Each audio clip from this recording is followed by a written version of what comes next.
नमस्कार मित्रों, स्वागत करती हूँ आप सभी का आज के इस विशेषांक में। आज हम सुनेंगे षटतिला एकादशी व्रत की कथा।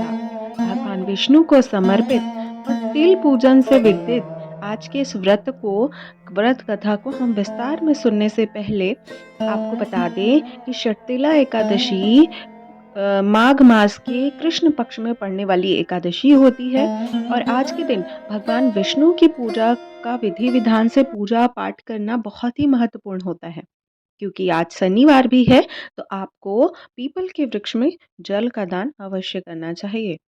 आज की इस वीडियो में कथा में आगे बढ़ने से पहले मैं आप सभी से निवेदन करूंगी कि वीडियो में कथा या जानकारी कहीं पे भी अच्छी लगे तो लाइक ज़रूर कीजिएगा और चैनल पर पहली बार विजिट कर रहे हैं तो हमारे परिवार का हिस्सा अवश्य बनिएगा।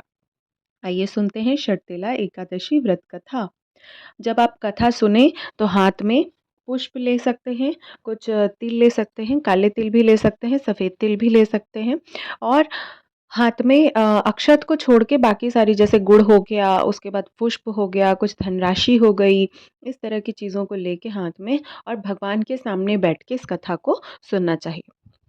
षटतिला एकादशी व्रत की कथा के अनुसार एक बार प्राचीन काल में एक ब्राह्मणी रहती थी। वह सदैव व्रत एवं पूजन करती थी। यद्यपि वह अत्यंत धर्मपरायण थी, लेकिन कभी पूजन में दान नहीं किया करती थी। अर्थात वो दान करने से बचती थी, किसी भी प्रकार का दान नहीं करती थी। ना ही कभी उसने देवताओं अथवा ब्राह्मणों के निमित्त अन्न या धन किसी भी प्रकार का दान नहीं किया था। जैसे कि अन्न, धन, वस्त्र इत्यादि किसी का भी उसने दान नहीं किया था। उसके कठोर व्रत और पूजन से भगवान विष्णु बहुत ही प्रसन्न हो गए थे। उन्होंने सोचा कि ब्राह्मणी ने व्रत और पूजन से शरीर शुद्ध किया है, इसलिए वैकुंठ लोक में तो मिल जाएगा, परंतु इसने कभी अन्नदान नहीं किया तो वैकुंठ लोक में इसे भोजन क्या होगा, इसको भोजन क्या प्राप्त होगा? क्योंकि सामर्थ्य के अनुसार जो हम भोजन दान करते हैं वही हमें वापस वहां पर मिलता है। ऐसा सोचकर भगवान विष्णु भिखारी के वेश बनाकर ब्राह्मणी के पास आ पहुंचे और उससे भिक्षा मांगने लगे। भिक्षाम देही ऐसा कहने लगे भगवान विष्णु। ब्राह्मण के पास जाकर भिखारी के वेश में भगवान विष्णु भिक्षा मांगने लगे। भिक्षा में उन्हें एक मिट्टी का ढेला दे दिया ब्राह्मणी ने। भगवान उसे लेकर वैकुंठ लौट आए। कुछ समय बाद ब्राह्मणी की मृत्यु हो गई और मृत्यु के बाद जब वो शरीर त्याग कर वैकुंठ लोक में गई तो मिट्टी के दान करने के कारण उसे वैकुंठ लोक में महल मिला, लेकिन उसके घर में अन्न आदि कुछ भी नहीं था। ये सब देखकर वह भगवान विष्णु से बोली, हे प्रभु, मैंने जीवन भर आपका व्रत किया, जीवन भर आपका पूजन किया, लेकिन मेरे घर में मुझे खाने को कुछ भी नहीं मिला। इतने पर भगवान विष्णु उसकी समस्या सुनकर कहते हैं कि देवियों से मिलकर षटतिला एकादशी का व्रत और दान का महात्म्य सुनो। हे ब्राह्मणी, तुम इस प्रकार से महात्म्य सुनकर मेरे और सभी नियमों का पालन करते हुए कथा को सुनना। तुम्हारी सारी भूल गलतियां माफ हो जाएंगी और समस्त मनोकामनाएं पूर्ण हो जाएंगी। ब्राह्मणी ने देवियों से षटतिला एकादशी का महात्म्य सुना और इस व्रत के करने के साथ तिल का दान किया, तिल से बनी वस्तुओं का भी दान किया। मान्यता है कि षटतिला एकादशी के दिन जो व्यक्ति तिल का दान करता है उतने हजार वर्ष तक, जितने तिल का वो दान करता है वो उतने हजार वर्ष तक वैकुंठ लोक में सुख पूर्वक रहता है। इसीलिए तिल के दान का महात्मा बताया गया है। तो इस प्रकार थी षटतिला एकादशी व्रत की कथा। अब आइए सुनते हैं दूसरी व्रत कथा, जिसमें भगवान विष्णु स्वयं नारद जी से इस कथा के वृत्तांत को कह रहे हैं। एक समय की बात है, नारद जी ने भगवान विष्णु से यही प्रश्न किया था कि हे भगवान, जो षटतिला एकादशी का महात्म्य है वो मुझे बताइए। तो तो भगवान विष्णु महात्मा बताते हुए नारद जी से बोलते हैं, एक समय की बात है, दालभ्य ऋषि और पुलस्त्य जो ऋषि थे से उन्होंने दालभ्य ऋषि ने उनसे प्रश्न किया कि हे महाराज, पृथ्वी लोक पर मनुष्य ब्रह्म इत्यादि महान पाप करते हैं, पराये धन की चोरी भी करते हैं और दूसरों की उन्नति की ईर्ष्या भी करते हैं, साथ ही अनेक प्रकार के व्यसनों में फंसे रहते हैं, फिर भी उन्हें नर्क प्राप्त नहीं होता। इसका कारण क्या है? वे जाने कौन सा दान पुण्य करते हैं जिनसे उनके समस्त पाप नष्ट हो जाते हैं। यह सब कृपा पूर्वक आप कहिए।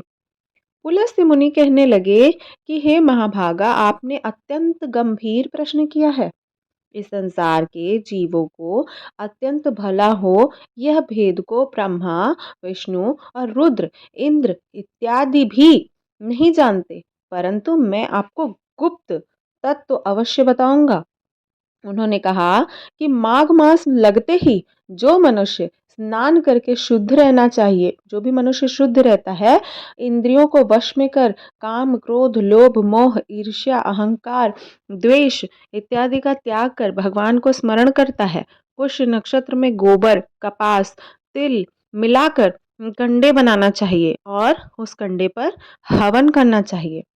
पुष्य नक्षत्र की विशेष महिमा बताते हुए ऋषि बोलते हैं कि उस दिन मूल नक्षत्र अगर जब हो और उसमें एकादशी की पुण्यतिथि हो, तो अच्छे पुण्य देने वाले नियमों को ग्रहण करना चाहिए।